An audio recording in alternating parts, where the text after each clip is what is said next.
Yo quiero dar un pequeño repaso de unas cosas importantes que vimos la semana pasada y luego hoy vamos a intentar terminar esta enseñanza. Se suponía que esta semana yo ya tenía que estar en la segunda enseñanza, pero estoy técnicamente en la enseñanza 1.5, entonces vamos a intentar terminar de completar esto, ¿verdad?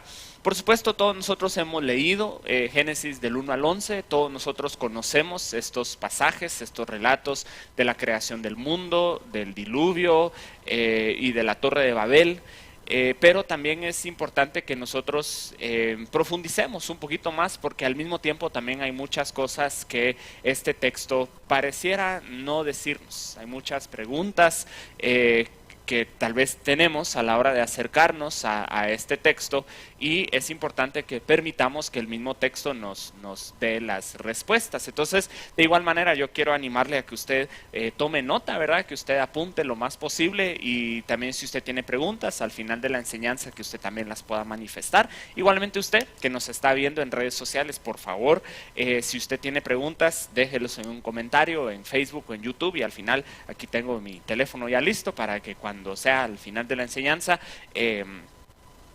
yo pueda también por lo menos intentar contestar las diferentes preguntas. La semana pasada hubo muchas preguntas, fueron muy buenas preguntas, entonces yo espero que también sea así. Comenzamos hablando un poco acerca de la estructura del libro de Génesis y dijimos que el libro de Génesis se divide en tres secciones principales o tres secciones, tres divisiones principales en el libro de Génesis. La primera división podría llamarse la sección de la creación. Eso ocupa los primeros 11 capítulos, ¿verdad? Del capítulo 1 al capítulo 11 de Génesis es el relato de la creación y la formación, la estructura del mundo. Luego, a partir del capítulo 12, se nos presenta a uno de los personajes más importantes de toda la Biblia realmente, que es Abraham, que más adelante, por supuesto, se va a conocer como Abraham. Y la historia de Abraham y sus descendientes ocupan desde el capítulo 12 hasta el capítulo 36 de Génesis, cuando en el capítulo 37 se nos presenta a uno de los descendientes de Abraham, que es José, y la historia de José ocupa los últimos capítulos de Génesis, desde el capítulo 37 hasta el capítulo 50. Y una de las cosas que nosotros notamos que fue algo interesante es de que Génesis dedica apenas 2 capítulos a hablar de la creación del mundo. Ya el tercer capítulo la gente, los hombres, pues los seres humanos meten la pata, pero luego dedica 12 capítulos a José, 12, 13 capítulos a José. Y hay una razón para eso y no la vamos a ver hoy. Pero hay una razón muy importante por la cual el autor de Génesis eventualmente se enfoca solamente en José. Y dijimos que la manera más natural de poder dividir el libro de Génesis es a través de las genealogías. Dijimos que el concepto de las genealogías es muy importante para entender el libro de Génesis. Y aparece una frase en varios lugares en Génesis que es: estas son las genealogías de. Y cada vez que usted llega a esta frase, usted puede saber que usted ha llegado al final de una nueva sección. Entonces aparecen en varios lugares, ¿verdad? Aparecen en 2.4, 5.1, 6.9, 10.1, 11.10, etcétera, ¿verdad? Las generaciones de Sem, de Taré, de Ismael, de Isaac, de Esaú y eventualmente de Jacob. Entonces esa fue como que nuestra pequeña introducción y la primera genealogía con la que nosotros nos topamos es la creación del mundo. Y dijimos que la creación del mundo es como una película que está siendo narrada. Entonces tenemos un narrador. El narrador, por supuesto, es como que usted estuviera allí, es como que usted está acompañando a Dios en su trayectoria de crear el mundo. Y una de las cosas que hay que entender, porque gran parte de la Biblia es narrada, gran parte de la Biblia sucede bajo esta narración, y entonces la narración es un personaje que, o el narrador mejor dicho, es un personaje que no es parte necesariamente de la historia, pero sí está obviamente contando la historia, y el narrador es omnisciente, es decir, el narrador sabe todas las cosas, sabe cosas que incluso los mismos personajes no saben, ¿verdad? Entonces Adán y Eva no saben exactamente que Dios los va a ir a buscar después, pero el narrador sí sabe. Entonces el narrador le va contando a usted qué es lo que está sucediendo. Y dijimos que el primer personaje con que nos encontramos en Génesis es Dios. Dios es el personaje principal, por supuesto, de la Biblia. Dios es el personaje que está creando el resto del mundo y de inmediato se establecen algunas cosas respecto a Dios. La primera característica que se nos enseña acerca de Dios es que Dios es el creador. Dijimos la semana pasada que hay dos categorías básicas en el mundo: el creador y la creación. Y en la categoría de creador tenemos solamente a una persona, que es Dios, y todo, absolutamente todo lo demás es creación. Solamente Dios crea y todo lo demás, por supuesto, es creador. Y se presenta a Dios con tres nombres diferentes. En el primer capítulo de Génesis, del 1.1 al 2.4, tenemos tres nombres diferentes para Dios. El primer nombre es Él, que realmente es un título que simplemente significa Dios. El siguiente nombre es lo que nosotros conocemos como Jehová o Yahweh. Y el tercer nombre es Elohim. No sé si me escuchan, me escucho raro, ¿verdad? Sí, no sé qué está la voz de Dios. Pero no sé qué. ¿Sí? ¿Me escucho bien? Sí, ok, muy bien. Yo escucho un poco de eco, pero sí, Master, sí me escucho bien. Dice, muy bien, gracias, Master. Entonces, tenemos Él, que es simplemente la palabra antigua para Dios en los antiguos idiomas cananeos. Tenemos Yahweh y luego tenemos Elohim. Dios es el único que crea. Dios existe en comunidad y Dios existe por sí mismo.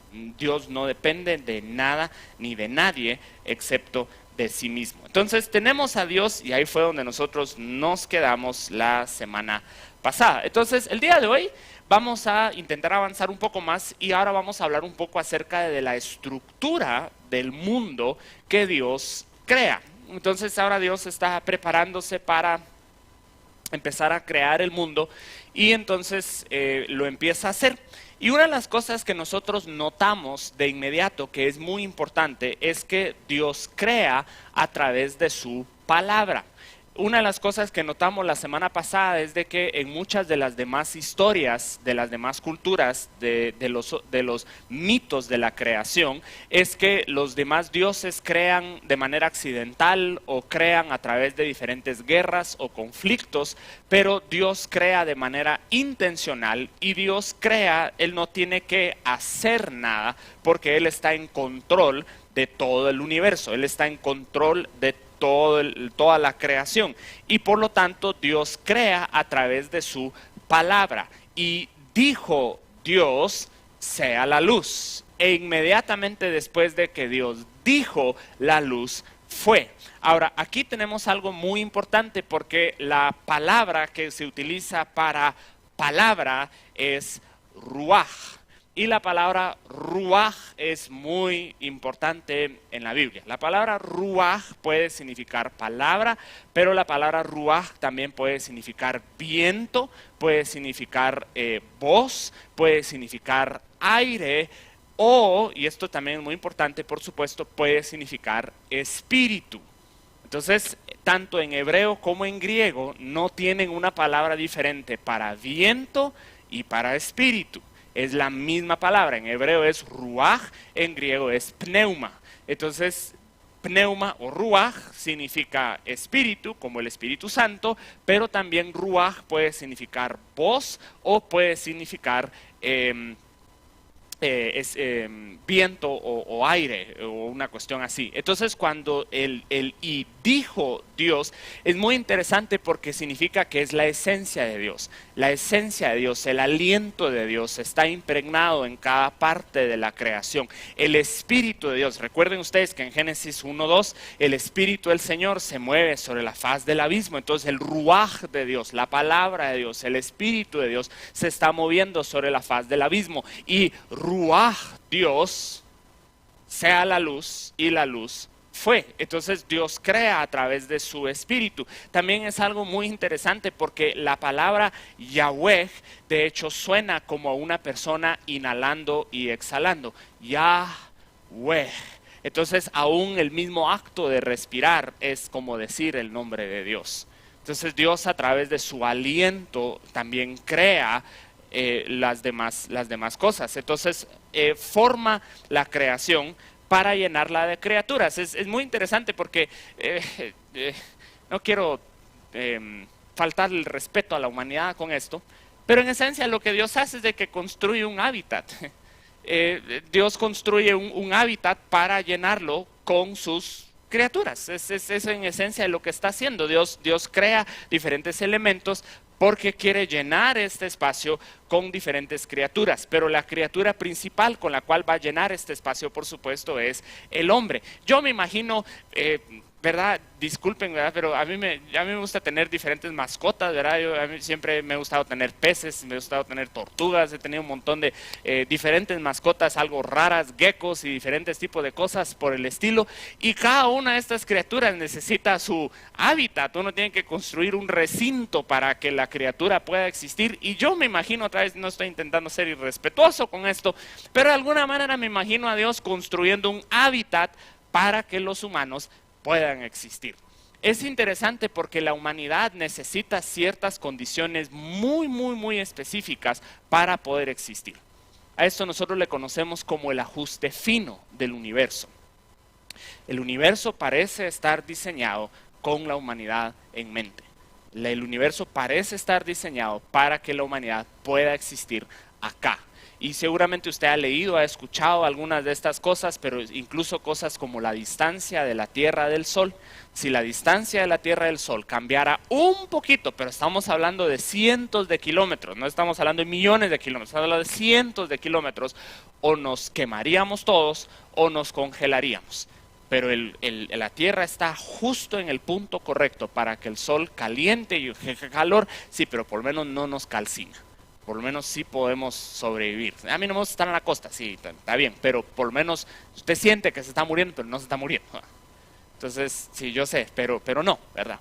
Entonces, hay muchas de estas características porque Dios va a crear el mundo y va a crear el mundo para llenarlo de sus criaturas. Sin embargo, y aquí está la cuestión, la forma del mundo es bastante extraña. Y yo necesito explicar esto y yo espero que lo pueda hacer de una manera correcta, porque si usted lee la descripción de la Tierra, no se parece a la Tierra como nosotros la conocemos, ¿ok? Entonces, sabemos todos nosotros que el planeta Tierra es redondo. Sí, esto es increíblemente, esto no era controversial hasta hace algunos años, pero ahora ha surgido un nuevo movimiento de personas que creen y afirman que la Tierra es plana. ¿Okay? Entonces la Tierra no es plana, la Tierra es redonda, la Tierra es un planeta redondo y la Tierra orbita alrededor del Sol, ¿verdad? En esencia, cuando usted celebra su cumpleaños, a usted le están felicitando por haberle dado una vuelta más al Sol, ¿verdad? Entonces, felicidades, usted regresó otra vez al mismo punto donde usted partió. En esencia, eso es su cumpleaños, porque le toma a la Tierra aproximadamente 365 días darle una vuelta al Sol. Y sabemos que el Sol es el centro de nuestro sistema solar. Si estamos de acuerdo, yo sé, astronomía básica, ¿verdad? ¿Sí? Entonces, no es la Tierra. Ok, ahora, déjeme decirle algo, eso es cierto y yo no estoy peleando con eso, de ninguna manera, eso es cierto. Pero esa no es la manera en que la Biblia pinta el mundo.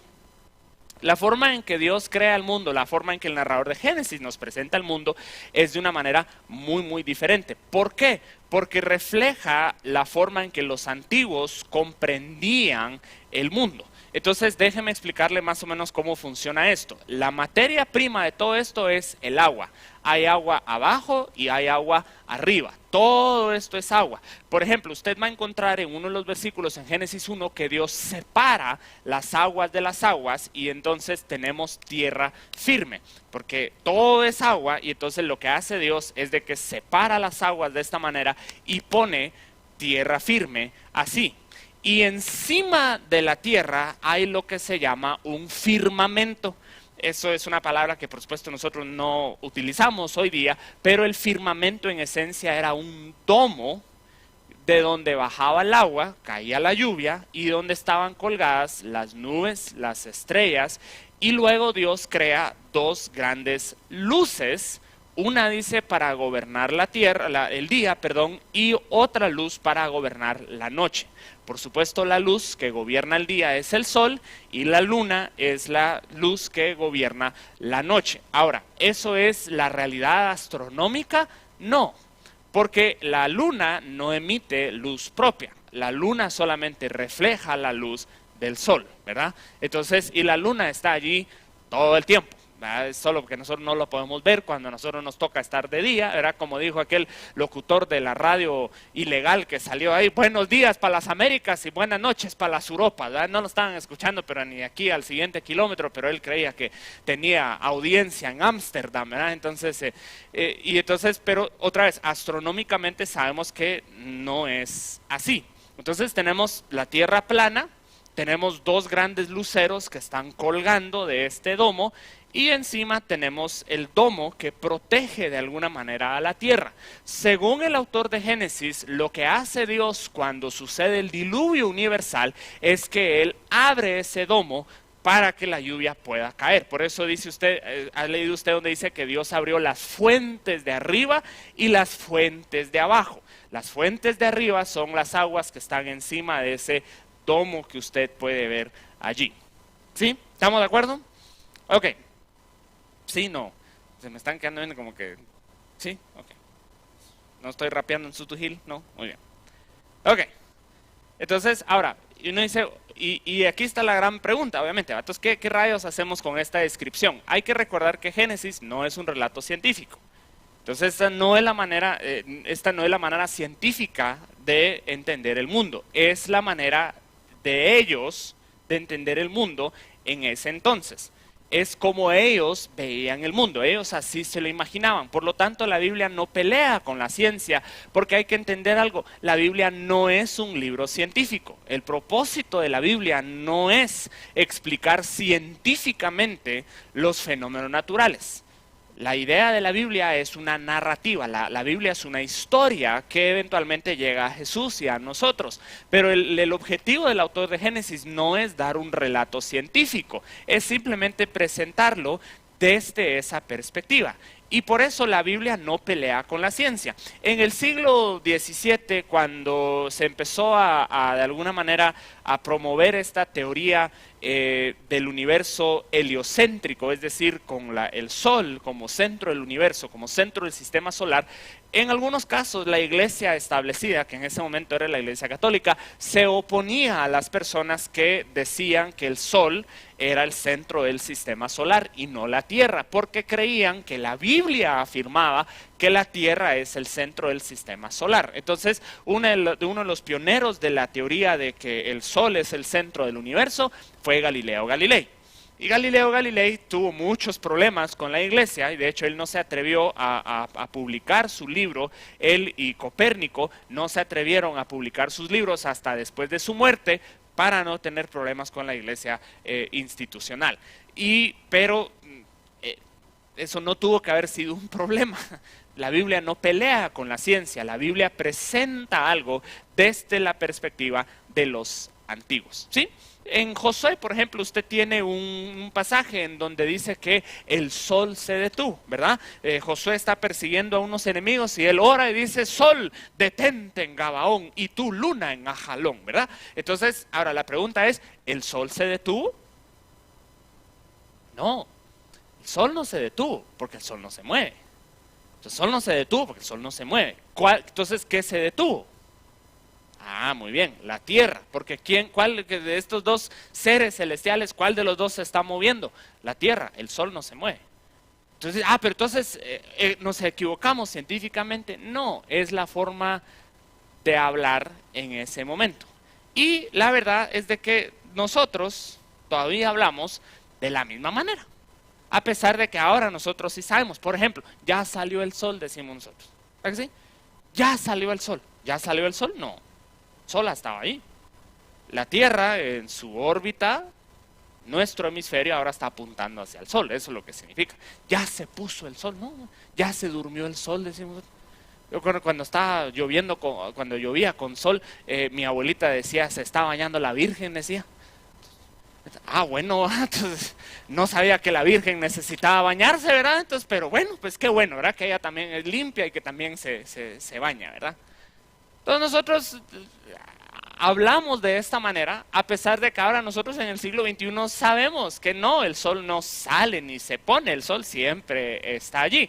Pero nadie, cuando alguien dice el sol salió o el sol se puso, ya salió la luna, no, todos sabemos que no estamos intentando hacer declaraciones científicas. Según nuestra perspectiva, sí, el sol sale y se pone. Entonces, desde la perspectiva bíblica, también el sol salía y se ponía. ¿Sí? Ok.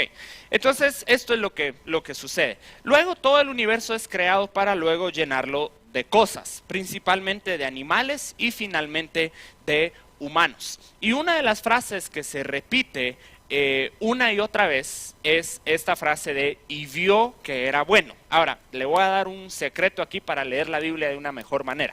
Cuando usted encuentra una frase o una palabra que se repite varias veces, póngale atención. Porque todos los detalles que la Biblia incluye, los incluye por una razón. Los detalles que la Biblia no incluye, también no los incluye por una razón. Pero entonces cuando usted encuentra una frase repetida, hay que ponerle atención. Y tenemos cierto ritmo entonces que empezamos a construir. Cada vez que Dios hace algo, Dios dice, y vio Dios que era bueno, ¿verdad? Y luego lo que usualmente sigue a eso es la frase, y fue la tarde y la noche del día X, del día primero, del día segundo, del día tercero, etc. ¿Por qué la tarde y la noche? ¿Por qué no la mañana y la tarde? Porque para nosotros el día no comienza en la tarde, para nosotros el día comienza, bueno, realmente para nosotros el día comienza de una manera súper extraña, porque técnicamente para nosotros comienza en el punto más oscuro. Para nosotros comienza a la medianoche, ¿verdad? Cuando todavía está todo oscuro. Pero digamos que el día comienza cuando amanece, pero para los judíos no. Para los judíos es de 6 de la tarde a 6 de la tarde. Entonces fue fue la tarde y la noche el día primero. Otra vez, es desde el concepto de este autor o narrador que indudablemente es judío. ¿Estamos de acuerdo? ¿Sí? ¿No? ¿Más o menos? Sí, están conmigo, ¿no? De verdad. Okay. Están viendo los cuadros, ¿no? También están contando los segundos en el reloj. Te pueden ver cuándo va a terminar el pastor. Pero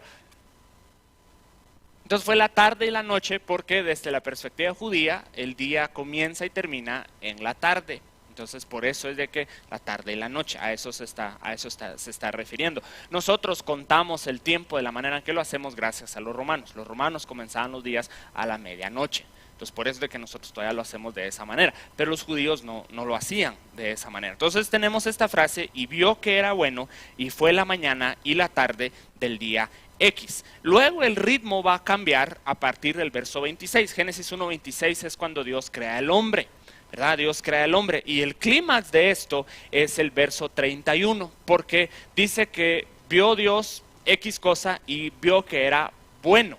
Pero luego en el verso 31 dice, y vio Dios que era bueno en gran manera. En otras palabras, esto es muy bueno. Dios crea el resto de los animales, el resto de los elementos, el resto de las plantas y las hierbas y los árboles y toda la cuestión, y dice eso es bueno, eso es bueno, eso es bueno, eso es bueno. Pero cuando termina de crear el hombre, él mira al hombre y dice, eso es muy bueno. Porque la humanidad es el clímax y la corona de la creación.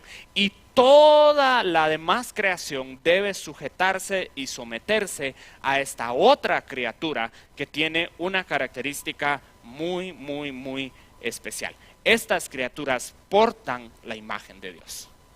Eso es algo que otra vez los pone de alguna manera en una categoría diferente. Entonces, otra vez, todo lo demás fue creado para nosotros. Es muy interesante esto, porque el propósito de la creación, del resto de la creación, si lo queremos decir así, es para hacer espacio para nosotros. Dios crea el resto del mundo en esencia para la humanidad. Ahora, y con eso hay que entender entonces algunas cosas. Yo personalmente estoy convencido de que Dios crea muchas cosas en el mundo simple y sencillamente para producirle placer al ser humano. simplemente para traerle placer. Los atardeceres, yo estoy convencido que los atardeceres Dios los puso ahí simple y sencillamente para provocarle placer a los seres humanos. Los fenómenos naturales, los elementos naturales, mire, es increíble, usted va a un volcán, usted va a un río, usted ve las montañas aquí en Guatemala y usted no puede evitar, de hecho digo esto y obviamente no estoy de acuerdo, pero puedo ver cómo los antiguos caían en adorar este tipo de cosas, porque son absolutamente majestuosos. Usted sube a la cima de un volcán y usted mira todo lo demás y uno dice, wow, ¿por qué es así? ¿Por qué tuvo que ser así? Yo creo que muchas de estas cosas es simplemente porque Dios dice, yo quiero algo bonito para mis seres humanos, para esta otra criatura que yo voy a hacer y la voy a hacer a imagen y semejanza mía.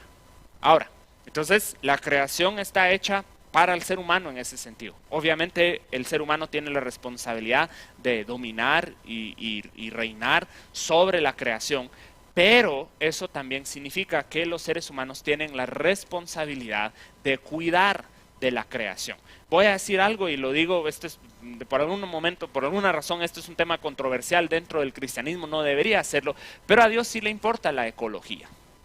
A Dios sí le importa el medio ambiente, a Dios sí le importan los recursos naturales.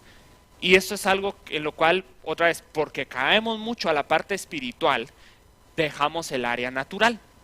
Aquí es donde caemos a esta enseñanza que es una enseñanza errónea, en donde lo único que importa son los humanos y que la única parte de los seres humanos es el espíritu.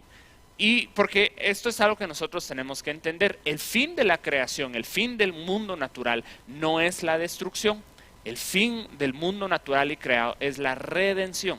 Dios está efectuando la redención de toda la creación, no solamente de los seres humanos. Por eso es de que Romanos capítulo 8, verso 26 en adelante, habla acerca de que la creación, dice, gime porque está esperando la manifestación de los hijos de Dios. ¿Por qué está esperando la manifestación de los hijos de Dios? Porque la creación entiende que de igual manera que los seres humanos, la creación también fue sujeta a pecado y a vanidad, pero la creación también entiende que al momento en que la redención de los seres humanos es efectuada, también significa que la redención y la restauración de la creación comienza a ser efectuada. En otras palabras, a Dios sí le importan las ballenas. No les gustaba, pero sí. A Dios sí le importan los bosques, porque esos son sus bosques, esos son sus árboles. Y yo les puedo mostrar muchos pasajes, especialmente en el libro de Apocalipsis, en donde Dios juzga a los que destruyen la tierra. Y la palabra que utiliza no es cosmos, no es el mundo, es el planeta Tierra. O sea que las personas que utilizan mal los recursos naturales van a tener que entregar cuentas por utilizar mal los recursos naturales. ¿Sabes qué significa? Que todos nosotros, y Dios va a preguntar, ¿y mis osos polares? ¿Y mis quetzales? Volaron. A Dios le importan los recursos naturales. Y nosotros como cristianos, lamentablemente somos los peores, muchas veces, en cuidar de la creación. Porque la teología influye. Y muchas veces la teología es, ¿qué importa? Total, todo esto va a ser destruido. No, todo esto va a ser redimido. Total, el espíritu es lo que importa. Sí, al igual que el alma, al igual que el cuerpo. ¿Verdad? Ahora, otra vez, hay que evitar caer en extremos. Sí, a Dios le importa la creación. Sí, hay que cuidar los recursos naturales. Pero no hay que poner una ballena por encima de un feto humano. Y ese es el problema, que muchos de los grupos como Greenpeace y otros grupos que se dedican a la conservación de los recursos naturales están muy preocupados por las focas en el Polo Norte, pero apoyan totalmente el aborto. Y ahí sí tenemos un problema. Si Dios tiene que elegir entre una foca y un ser humano, va a elegir al bebé. ¿Sí estamos de acuerdo? Sí, entonces ahí tenemos también un problema ahí con eso. Tenemos un problema en donde las mascotas, ¿verdad? A veces llegan a ocupar posiciones que no les entregamos a nuestros hijos, pero sí a nuestro perro, sí a nuestro gato, sí a nuestro loro, ¿verdad? Entonces hay que tener cuidado. ¿Las mascotas se van al cielo? No, las mascotas no se van al cielo porque las mascotas no tienen espíritu. En la nueva creación sí, de repente sí los va a ver, pero en el cielo específicamente, los gatos sí, pero al purgatorio. No, pero Entonces hay que mantener ese balance, ¿sí? ese equilibrio, de darle su lugar apropiado a estas cosas. Muy bien, entonces tenemos todo el resto de la creación y eventualmente llegamos a los seres humanos. Y los seres humanos tienen la característica de estar hechos a imagen de Dios. Hagamos pues al hombre. Recuerden que este es un Dios en singular que se habla a sí mismo en plural porque es Elohim. Entonces dice Dios, hagamos al hombre conforme a nuestra imagen y a nuestra semejanza. Ahora, ¿qué significa esto? Significa muchísimas cosas. Y pues hay muchas cosas que podríamos hablar acerca de la imagen de Dios en el hombre. Una de las cosas que significa es que el modelo que Dios toma para crear al hombre es el mismo.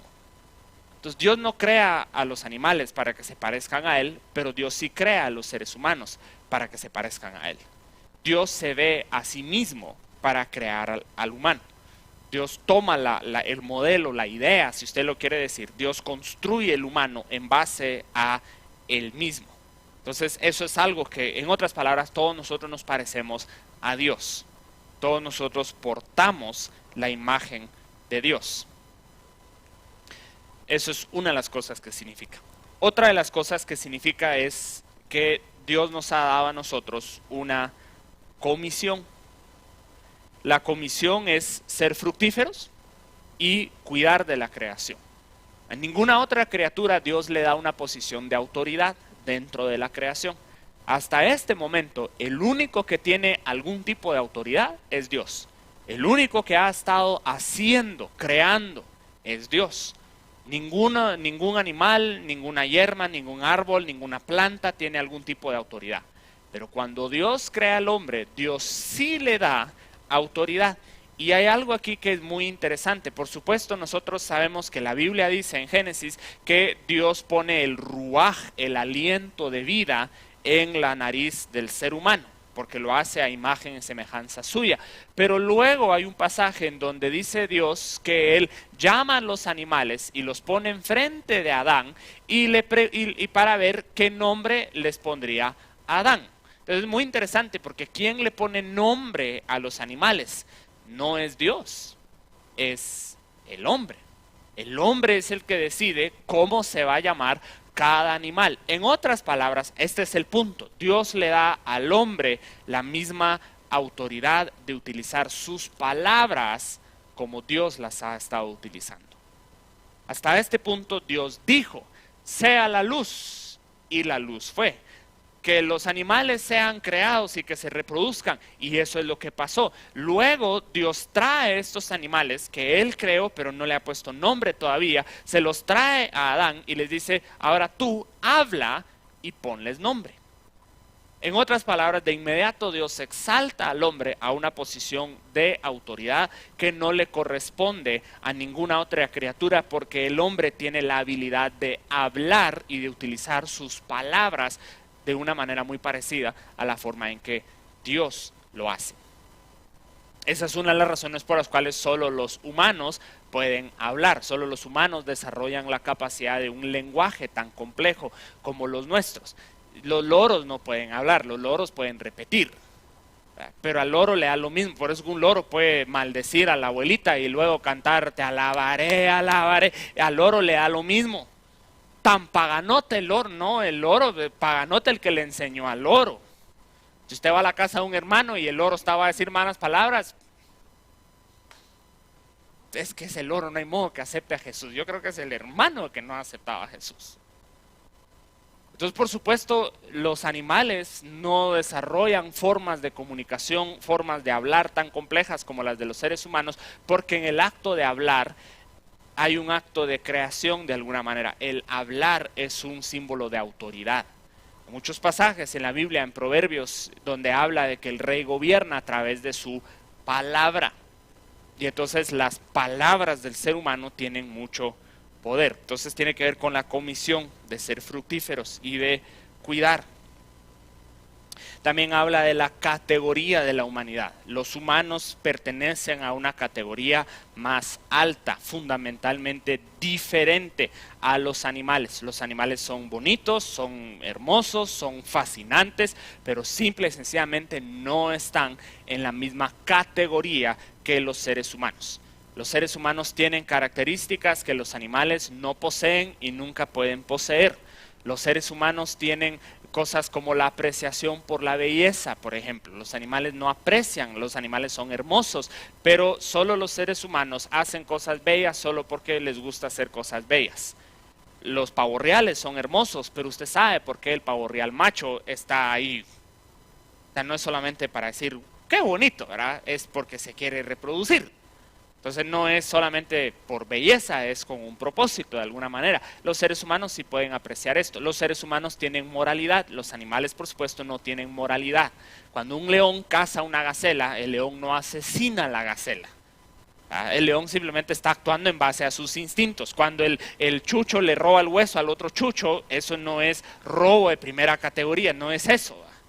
Es chucho, ladrón, no, es el instinto. Hay animales que sí practican la monogamia, principalmente entre las aves, pero la vasta mayoría de animales no. La vasta mayoría de animales se aparea con cualquier animal que se le ponga enfrente, que sea del sexo opuesto. Eso no es adulterio. Chucho salió adúltero, ¿no? Mira una perrita en celo, es su instinto. Pero los humanos sí tienen moralidad. ¿Quién puso esa moralidad allí? Dios. La moralidad no es producto de la evolución, la moralidad es producto de la creación. Entonces pertenecen a una categoría más grande o más alta. Y tercero, es la base de la dignidad humana. De hecho, la base para los derechos humanos es Génesis 1, 26 y 27. Los seres humanos fueron creados a imagen y semejanza de Dios y por lo tanto tienen ciertos derechos. Obviamente yo no estoy a favor del abuso hacia los animales, porque otra vez son criaturas de Dios, entonces de ninguna manera una persona debería abusar de sus animales o de sus mascotas. De hecho la Biblia dice que el hombre sabio cuida de sus animales. Pero la base para los derechos humanos es la imagen de Dios. Este es el principio legislativo más antiguo. Yo no tengo derecho de matar a otro ser humano porque ese otro ser humano porta la imagen de Dios. Yo sí tengo derecho de matar a una oveja o una vaca porque esa vaca no es mi ancestro. Esa vaca no porta la imagen de Dios. Esa es una de las diferencias entre la cosmovisión hindú y la cosmovisión cristiana. La cosmovisión cristiana no apoya la idea de la reencarnación. Entonces, los seres humanos y solo los seres humanos portan la imagen de Dios. Por lo tanto, yo no tengo derecho de romper o de borrar o de eliminar o de violentar la imagen de Dios en alguien más. Por lo tanto, yo no puedo asesinar. Esa es la base. Y de hecho, especialmente los 10 mandamientos, pero toda la legislación judía, toda la ley mosaica se basa en este principio, que los hombres y las mujeres son creadas a imagen y semejanza de Dios y por lo tanto eso rige cierta conducta. Cosas como la codicia, el robo, el adulterio, la fornicación, el asesinato, todas estas cosas son violaciones de la imagen de Dios. Yo no puedo serle infiel a mi esposa, yo no puedo romper ese pacto que yo tengo porque ella porta la imagen de Dios. Yo no puedo romper eso que Dios ha unido a través del vínculo del matrimonio, ¿sí? Entonces, y por eso es de que Jesús pone cosas en categorías iguales que para nosotros no es muy igual. Para nosotros, por supuesto, el adulterio no es igual que el asesinato. Para Jesús sí, porque ambos constituyen una violación de la imagen de Dios en los seres humanos. Y por supuesto la imagen de Dios aplica a todos los seres humanos, no solamente obviamente a los cristianos. No todos somos hijos de Dios, pero sí, todos fuimos creados a imagen de Dios. Entonces la imagen de Dios les da comisión, les da categoría y es la base de la dignidad humana. Pero aquí está la cuestión, la imagen de Dios le da a la humanidad otra categoría de estatus, pero también le da otra categoría de responsabilidad. Entonces, qué bendición, ellos son amos y señor de la creación, ellos le ponen nombre a los animales, ellos pueden hablar con Dios, ellos pueden tener comunión con Dios, ellos deben reproducirse y ser fructíferos. Yo conozco a algunos hermanos que ese es su versículo lema, que han tomado muy a pecho ese pasaje, quieren ser hacedores de la palabra, ya van por 7 hijos y no hay modo, entonces está bien. Pero, comprarles un televisor, pero bueno, pero eso también significa que los seres humanos tienen otra responsabilidad. Los seres humanos tienen una responsabilidad moral que por supuesto los animales no tienen. Y Dios decide que Él va a trabajar juntamente con la humanidad para llevar a cabo sus planes. Y aquí está la raíz del conflicto del resto de la Biblia. Es que los seres humanos no portan su imagen de manera correcta. Los seres humanos no utilizan su posición de amos y de gobernantes de la creación de manera correcta. Lo utilizan de manera egoísta e idólatra. Lo utilizan de manera equivocada. Ese es el gran problema. Ese es el problema de Génesis 3. Pero todavía no hemos llegado a Génesis 3. Muy bien. Entonces, veamos una cuestión más aquí, que es la cuestión del sábado. Muy interesante. El sábado. Ahí estamos, muy bien. Entonces, Génesis 1 y 2 nos enseña algunas cosas acerca de esto. Primero, que el trabajo es bueno. El trabajo es bueno. El trabajo es creado por Dios. De hecho, Dios trabaja.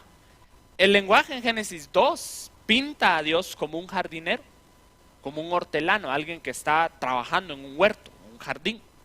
Él está trabajando, es un obrero en ese sentido. Y le da a la humanidad trabajo, los crea y les da trabajo. Les dice, muy bien, ustedes ahora van a cuidar de este huerto, ustedes van a podar los árboles, ustedes van a ayudar a cuidar los animales, ustedes van a trabajar. Entonces, el trabajo es una bendición de Dios. Eso significa que todos nosotros deberíamos buscar trabajar, ¿verdad? ¿Amén? ¿Estamos de acuerdo? Muy bien. Y todo trabajo es honrado. No importa si es un trabajo muy pequeño, insignificante según la sociedad, todo trabajo es honrado y es una bendición de Dios. Y nuestra mentalidad no debería ser cómo podemos trabajar. Yo voy a buscar mi trabajo solo 3 veces a la semana.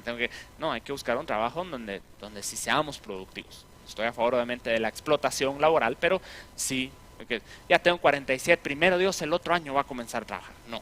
Si usted, como dice una persona que conocemos en Estados Unidos, si usted no tiene trabajo, usted tiene trabajo a tiempo completo. Su trabajo a tiempo completo, buscar trabajo. Entonces, el trabajo es bueno. El trabajo no se vuelve malo en ese sentido hasta después de Génesis 3. Génesis 3 ya tenemos la maldición sobre la humanidad, sobre la creación, y entonces ahí es donde el trabajo se convierte en algo difícil, por así decirlo, pero el trabajo retiene de todas maneras su dignidad. Al final de la creación, Dios descansa. Y Dios descansa el día final. Entonces, 6 días y al séptimo día Dios descansa. La palabra que la Biblia utiliza para descansar literalmente significa inhalar. ¿Por qué inhalar? Porque Dios ha estado hablando, ha estado exhalando, ha estado diciendo, sea la luz, hagamos al hombre. Y ahora Él va a inhalar, va a descansar. ¿Por qué Dios descansa? ¿Porque está cansado? No, Dios descansa para dejarnos a nosotros ese patrón. La Biblia dice, esta es la primera vez que aparece esta palabra en la Biblia, el día sábado o el día de descanso, dice que Él santificó el día sábado. Muy interesante, la primera cosa santa que aparece en la Biblia es un día. No es el tabernáculo, no es el templo, no es el candelabro, no es un sacrificio. La primera cosa santa, la primera cosa santificada en la Biblia es un día. Dios santifica el día. ¿Qué significa que lo santifica? Muy sencillo. El significado básico de santificar es apartarlo para un propósito. Apartarlo para un propósito. ¿Cuál es el propósito? No trabajar. Es el propósito. Los demás días son para trabajar. El séptimo día o el sábado es para descansar. Entonces vean qué interesante. Yo sé que esto tampoco les va a gustar mucho, pero es lo que la Biblia enseña. El descanso es fundamental a la obra de Dios. El descanso es tan importante como la obra de la creación. El sábado no se agrega después de la caída para contrarrestar los efectos negativos del trabajo. O sea, no es como que el hombre cae y Dios dice, va, porque cayeron, porque pecaron, los voy a castigar con trabajo. Pero para que no piensen que soy tan mala onda, pues les voy a dar su día de descanso. ¿No es así? Antes de que hubiera caída, antes de que hubiera pecado, antes de que hubiera trabajo, como nosotros lo conocemos, ya hay descanso. El principio del sábado. Ahora, el argumento de muchos es, no, pero cuando Jesús viene, Jesús anula la ley. Y entonces, como anula la ley, ya no tenemos que guardar el sábado en ese sentido. No, de hecho Jesús no anula eso, Jesús lo enfatiza, solo que lo pone en perspectiva. Lo que Jesús dice es que el sábado fue hecho para el hombre, no el hombre para el sábado.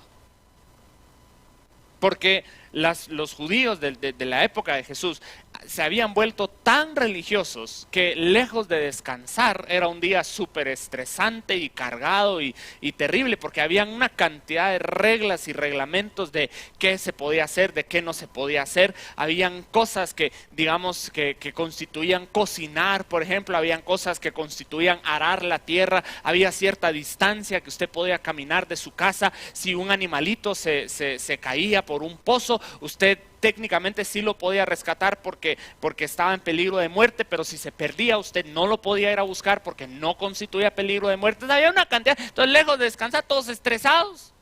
Y lo que Jesús dice es, miren, hay que entender esto, no es que el sábado sea malo, pero el sábado fue hecho para el hombre, no el hombre para el sábado. Entonces Jesús no anula el principio, sino que lo orienta de manera correcta. Y el sábado juega un papel fundamental en la escritura. Por ejemplo, en Deuteronomio capítulo 15, verso 12, no lo vamos a buscar, pero en Deuteronomio capítulo 15, verso 12, dice que una persona solo podía ser esclava o sierva de alguien más un periodo de 7 años. Al 7º año, todos los esclavos tenían que ser hechos libres. ¿Qué es eso? Ese es el principio del sábado. Es el principio del descanso. Luego, después de 7 ciclos de 7 años, tenemos lo famoso de que el año del jubileo. Levítico capítulo 25, verso 31. Todas las deudas anuladas y todas las propiedades se regresaban a sus dueños originales. Usted que había comenzado a construir su casita ahí en el terreno alquilado y ¡fum!, le regresa al otro, feliz, el otro se consiguió en su casa. Pero es el año del jubileo y es el año del descanso. Y se suponía que a cada 7 años los judíos no tenían que cultivar nada. No tenían que trabajar, tenían que dejar que la tierra descansara. Le puedo decir algo que es absolutamente sorprendente, pero es la verdad. Según los profetas del Antiguo Testamento, una de las razones principales por las cuales Dios manda a su pueblo al exilio fue porque el pueblo no dejó que la tierra descansara. Y se habían acumulado los años sabáticos. Y teníamos ya 70 años de años sabáticos acumulados. Entonces Dios dice, fuera de aquí. Ustedes no han dejado que la tierra descanse. ¡Fuera! Y ahora de manera agricultural y agronómica sabemos que eso es muy saludable, que la tierra sí necesita poder descansar para que los nutrientes puedan volver a estar ahí en la tierra para poder seguir sembrando. Y los judíos no lo habían hecho, entonces Dios dice, fuera de aquí. Qué interesante. Entonces, ahora, ¿esto significa que el día sábado específicamente? No, yo no estoy hablando de eso. Estoy hablando del principio, el principio del descanso. El principio del descanso es muy, muy, muy importante. Todos nosotros deberíamos tomar un día para descansar. Amén. No están de acuerdo, pero sí.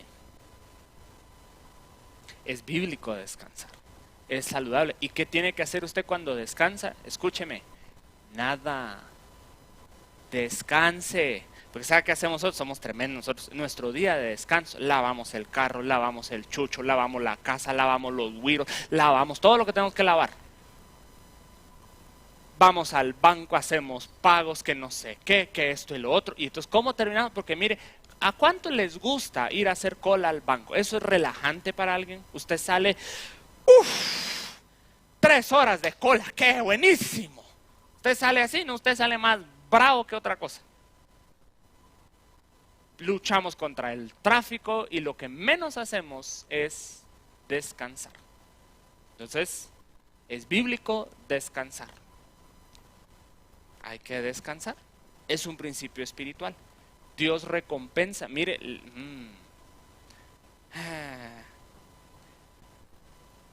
Dios lo va a Dios lo va a bendecir más. Bueno, ya me metí. Pero Dios lo va a bendecir más si usted toma un tiempo para descansar que si usted se dedica los 7 días de la semana, las 24 horas a trabajar. Dios va a bendecir más la obra de su trabajo. ¿Y usted cómo lo sabe? Es el principio del diezmo. Es el principio del diezmo, ¿no? Dios me bendice más con un 90% que con un 100%. Si yo le doy al Señor el 10% y yo me quedo con el 90%, Dios puede hacer más con mi 90% que si yo me quedo solamente con todo lo que yo tengo. En otras palabras, si yo tomo un tiempo para descansar, Dios me puede bendecir más en mi negocio, en mi tienda, en donde yo tenga que estar, que si yo dedico todo el tiempo para trabajar. Y yo entiendo que tal vez no todos podemos tomar todo un día para descansar, pero yo le animo, por ejemplo, los domingos. Venga al servicio, venga al primer, segundo, tercer servicio y luego vaya a descansar. De todas maneras, los bancos están cerrados, la mayoría de los... va a descansar. Pero ¿sabe cuál es el problema? Nuestra sociedad ve a una persona que descansa de manera fea. Es improductiva, que haragana, de tal manera que nos sentimos culpables. Yo debería tener que estar haciendo, me voy a levantar a trapear, aunque sea para calmar mi conciencia, estamos ahí. Porque pensamos que Dios nos ve ahí tiradotes en la cama. ¡Uy, qué haragán! Mínimo, orando podrías estar ahorita. No se preocupe, Dios no es inseguro. Dios no es inseguro y el universo no se va a detener si usted toma una tarde para estar con su familia, para dormir, para descansar. ¿Estamos de acuerdo?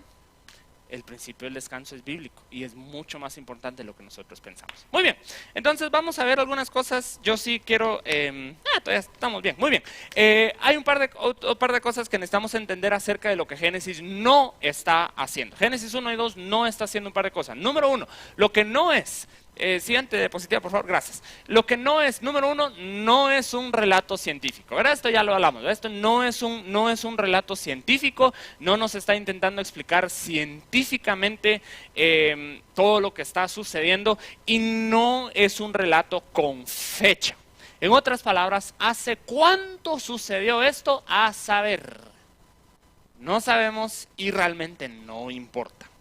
Si usted quiere creer que el mundo fue creado hace más o menos 8,000 años o 4,000 años, perfecto, buenísimo. El problema es de que usted tiene un montón de fósiles que están datados hace 65 millones de años. Uy, pero eso contradice la Biblia. No.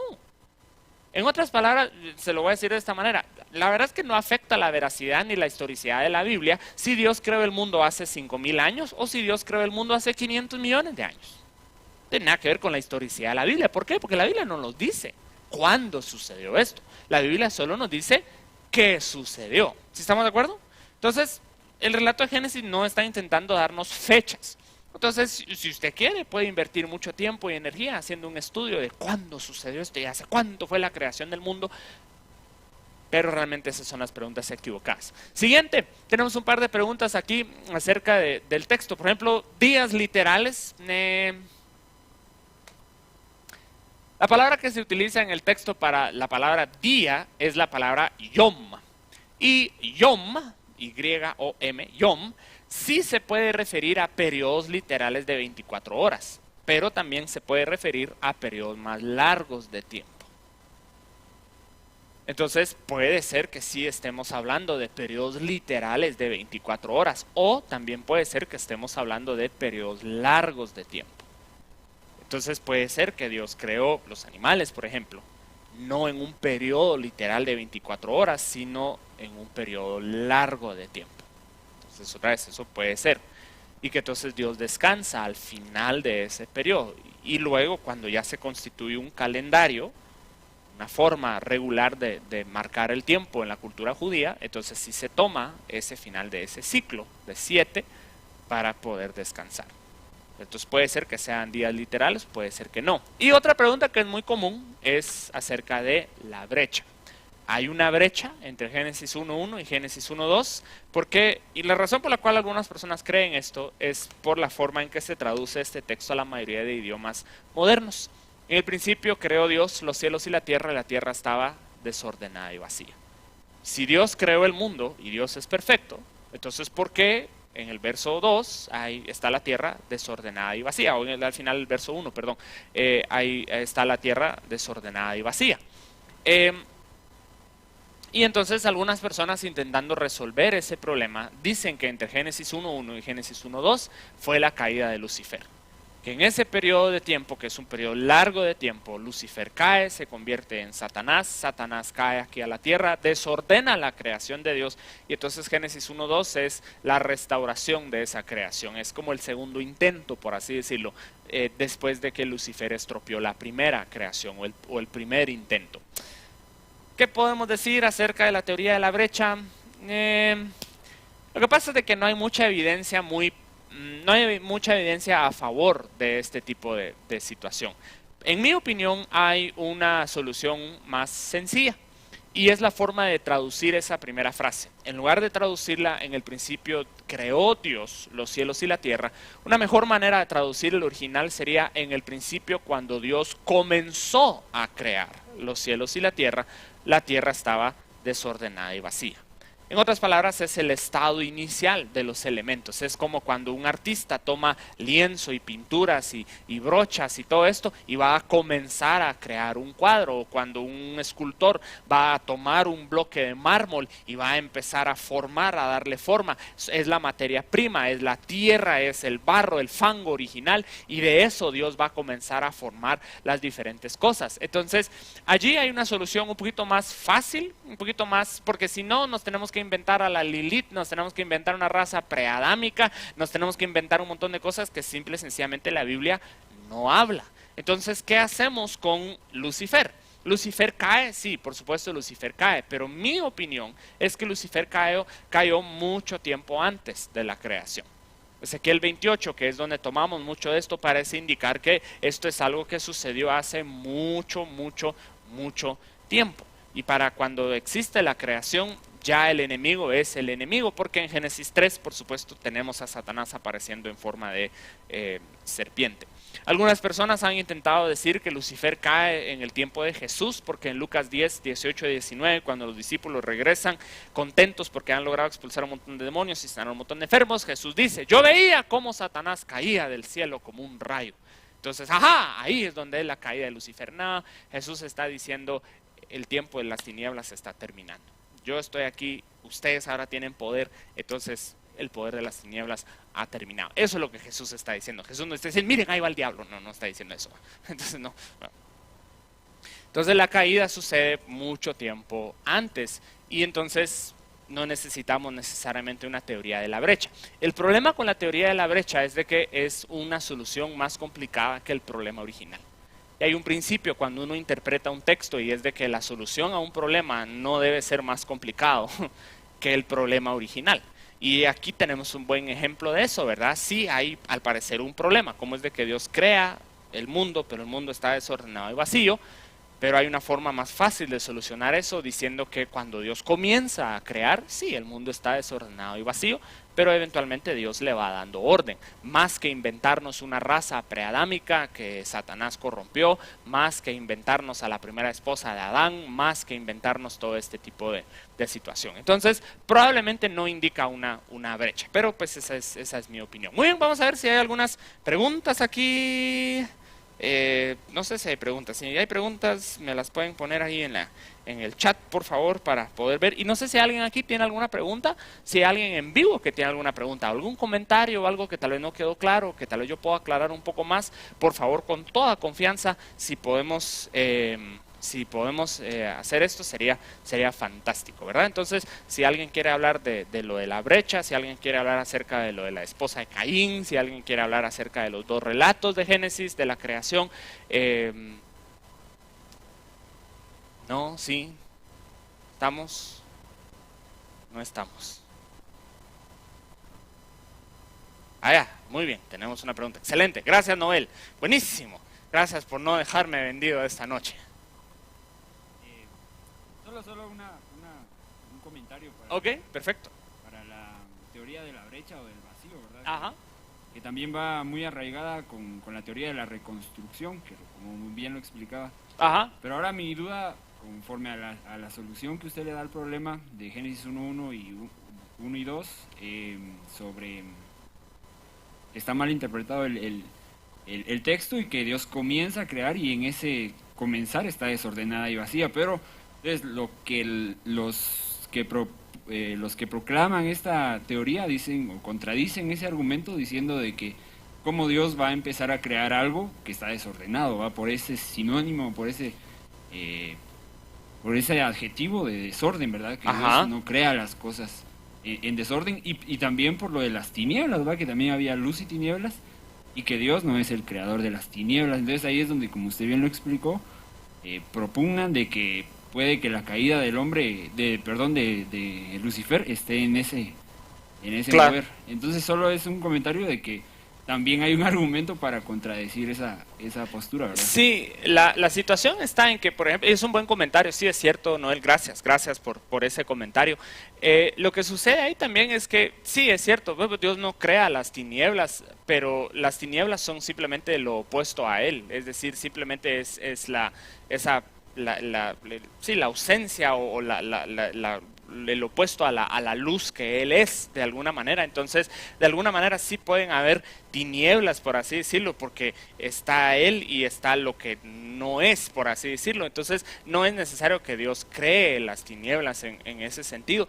Entonces, sí, o sea, otra vez, es posible, ¿verdad? O sea, la cuestión está también que la Biblia no nos dice exactamente cómo cae Lucifer o Satanás. Entonces ahí también hay algo, ¿verdad? Que la verdad no nos dice exactamente. Otra vez, en mi opinión, intentar explicar todo este fenómeno en base a la teoría de la brecha crea más problemas teológicos de los que soluciona, ¿verdad? En ese sentido, pero eso al final son también buenos argumentos y todo. Entonces, gracias por esos comentarios. Excelente, buenísimo. No sé, ¿hay alguna otra pregunta? Muy bien, tenemos una aquí. Adelante, hermano Jorge.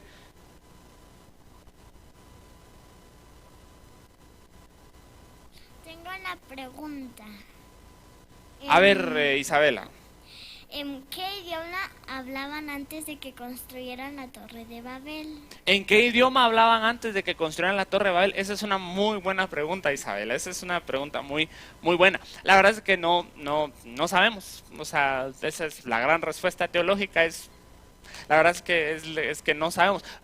Probablemente hablaban algún idioma parecido al hebreo, porque me parece que la civilización sale de donde más o menos salen los judíos y los hebreos y los israelitas. Entonces es posible que hablaban un idioma parecido al hebreo, pero no sabemos exactamente qué idioma hablaban, ¿verdad? Entonces es una buena pregunta, Isabela, lo siento por no poder darte una mejor respuesta, pero la Biblia tampoco nos da una mejor respuesta. Sí, excelente, muy bien. ¿Alguna otra pregunta? Sí.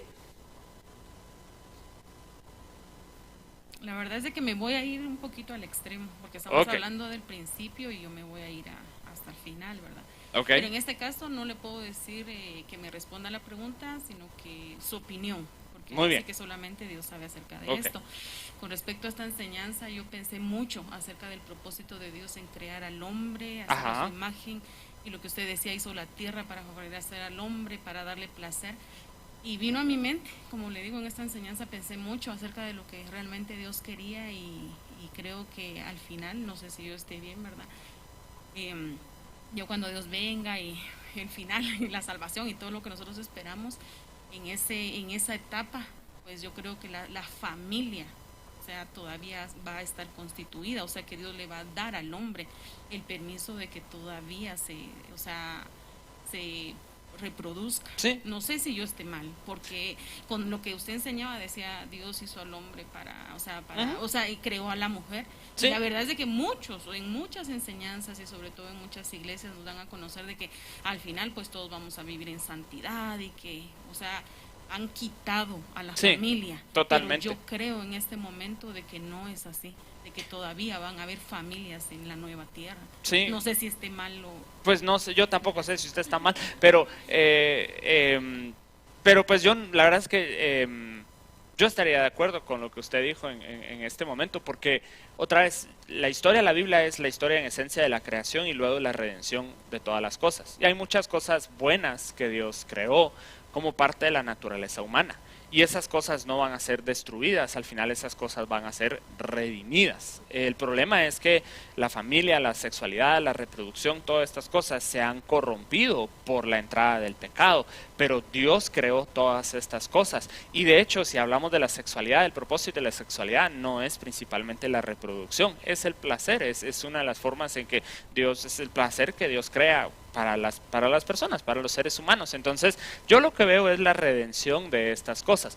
Yo no creo que vayamos a existir como fantasmas, como espíritus sin cuerpos, flotando por allí y no haciendo mayor cosa que yendo a un culto que nunca termina, digamos, en ese sentido, ¿verdad? Que esa es la forma en que pintamos muchas veces. ¿Qué vamos a ir a hacer al cielo? Adorar a Dios, sí, por supuesto, pero hay muchas formas de adorar a Dios, no es solamente estando en un servicio, digamos, sino la Biblia nos enseña que mi trabajo, que mis decisiones, que mi vida, que mis habilidades, que mis talentos, todas esas cosas deben constituir un acto de adoración a Dios. En el relato de Génesis, el acto de gobernar la creación debía ser un acto de adoración, ¿verdad?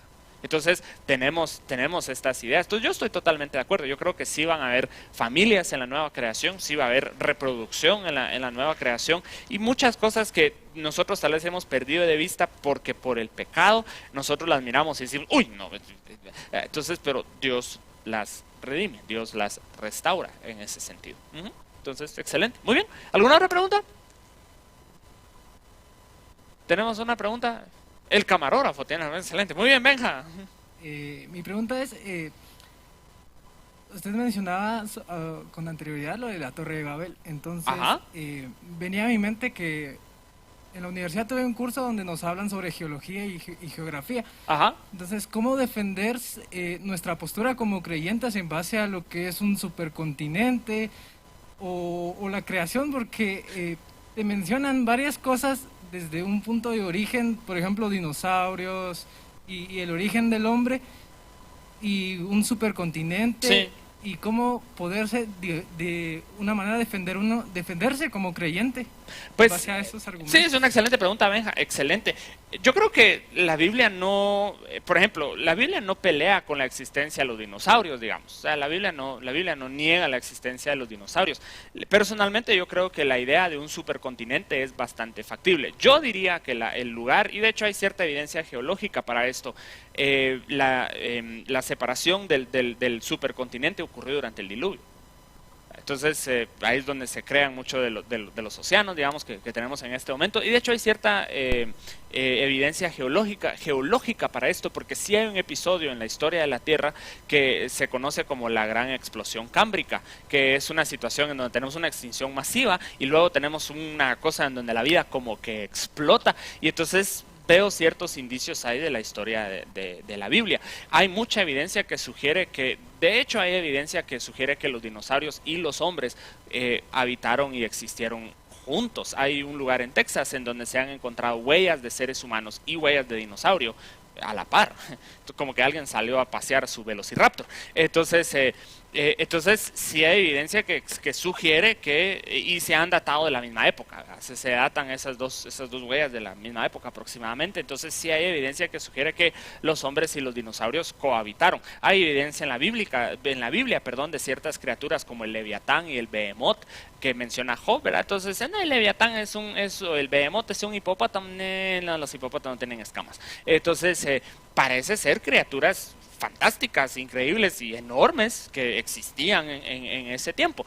Si nosotros somos buenos si se nos aparece ¿qué fue lo que apareció? Un micoleón ahí que apareció por en Coatepeque, que se lo echaron al pobre, y, o sea, somos buenos para matar dinosaurios. Los dinosaurios no eran tan grandes como muchas veces nosotros los imaginamos. El tamaño promedio de un dinosaurio era más o menos el tamaño de una oveja, pero los seres humanos sí han tenido la tendencia de erradicar cualquier animal que consideran que es un peligro para ellos. Entonces por eso es de que miramos una serpiente y ¡fum! Le volamos la cabeza porque consideramos que esas especies son peligrosas para nosotros. Entonces yo no necesariamente diría que la Biblia pelea con estas cosas. Con lo que la Biblia sí pelea de alguna manera es con la teoría de la evolución. Entonces la idea no es tanto decir los dinosaurios no existieron o cualquier cosa, sino es cuál es el origen de los dinosaurios. La Biblia no estaría en contra de decir, en este caso, Dios creó a los dinosaurios. Donde tenemos un problema, y más adelante lo vamos a ver un poquito más, es donde decimos que el universo sale de la nada, que la vida surge de un accidente cósmico y que tenemos esta evolución de formas menos inteligentes de vida a formas más inteligentes de vida. Eso es donde la Biblia pelea, porque la Biblia diría, no, el origen de la vida no es un accidente cósmico, en ese sentido es Dios. Entonces, no sé si eso ayuda un poco a contestar la pregunta ahí en algunas cosas, ¿verdad? Sí, okay, excelente, muy bien, buenísimo, excelente. Tenemos buenas preguntas y en redes sociales también tenemos varias preguntas.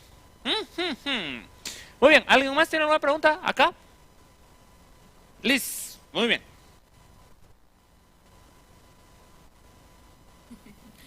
¿Quién fue la esposa de Caín? Porque cuando le dijo, ve y si no había gente en esta tierra. Sí, había gente. Lo que pasa, es que la Biblia se centra en la historia de las personas que para la Biblia es importante. En este caso, Adán y Eva, que sí son los primeros seres humanos, pero luego se centra en Caín y Abel y específicamente en Set. Set nos importa porque Set es el ancestro de Jesús y estamos intentando llegar a Jesús.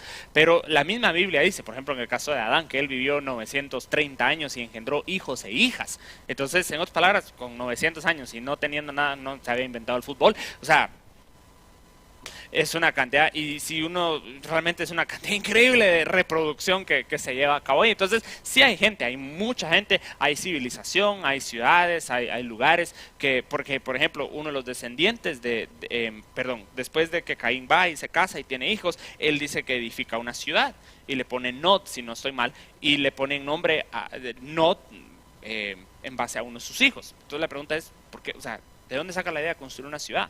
Significa que ya habían personas que estaban haciendo este tipo de cosas. Sí hay civilización en este momento, ¿verdad? Entonces sí, es la historia de la gente que a la Biblia le importa, pero no de todo el universo ya para este momento, ¿verdad? Ok, perfecto, muy bien.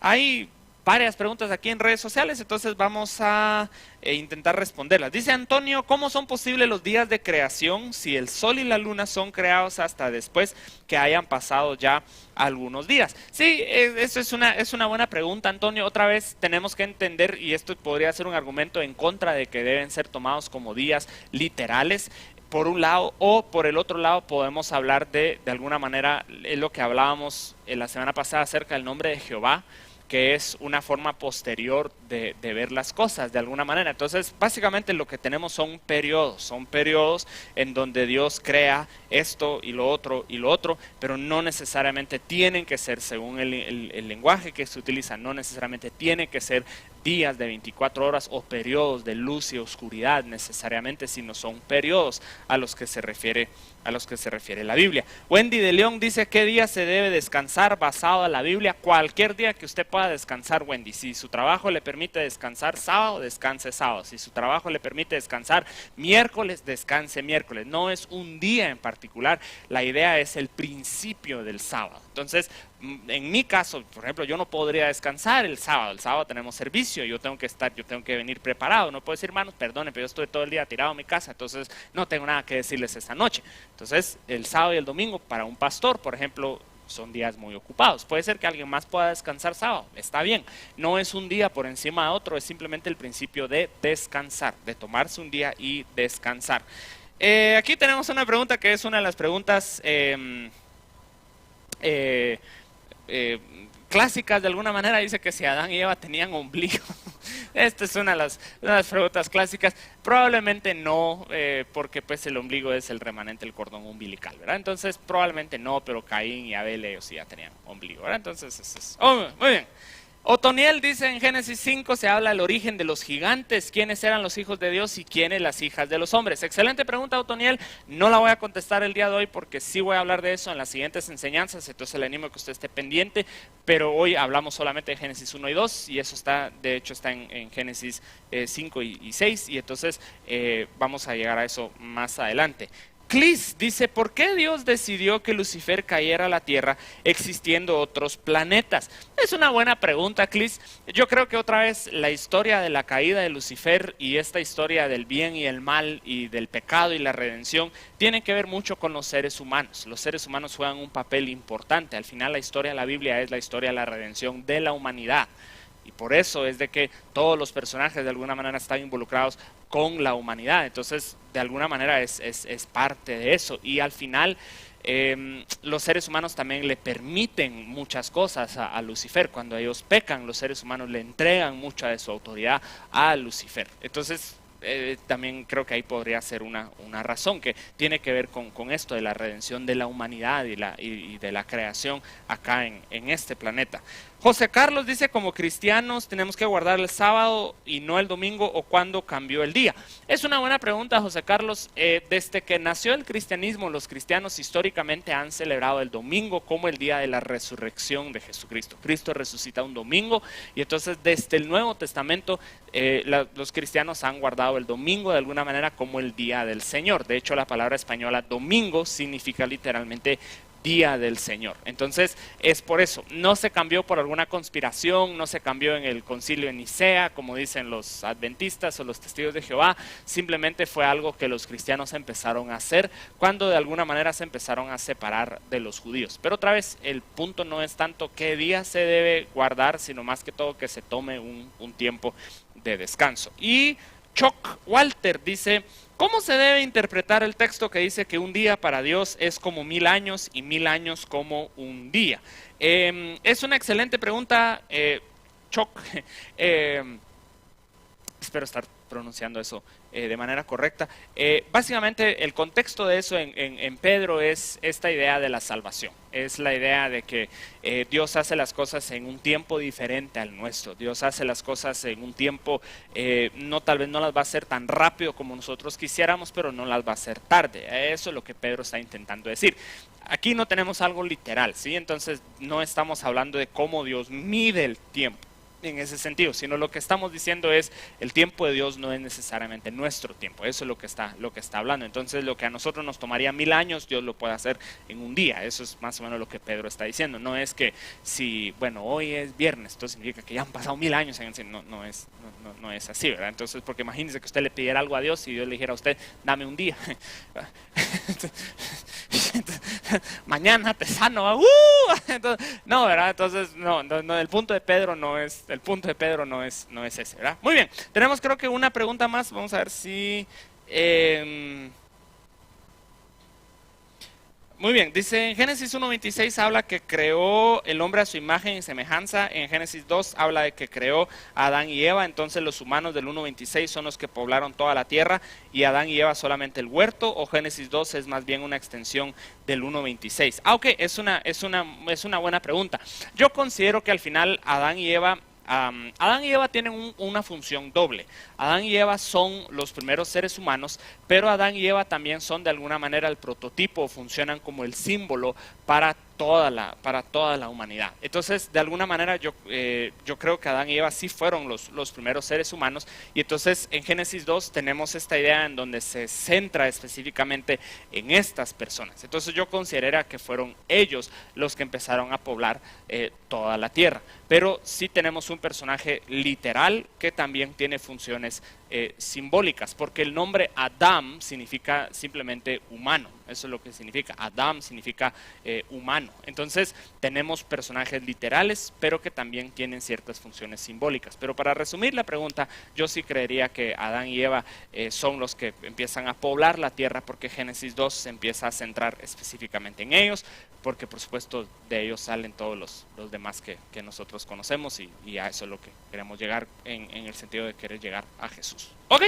muy bien, buenas preguntas, buenísimas preguntas, y espero haberlas contestado razonablemente bien. Que el Señor nos ayude y nos ampare, pero muchas gracias de verdad a todos por hacer preguntas, y gracias a las personas que estuvieron conectadas. No sé si hay saludos, yo puedo mandar los saludos con mucho gusto, pero gracias por hacer las preguntas, y gracias a todas las personas que están acá también, que vinieron con ganas de aprender.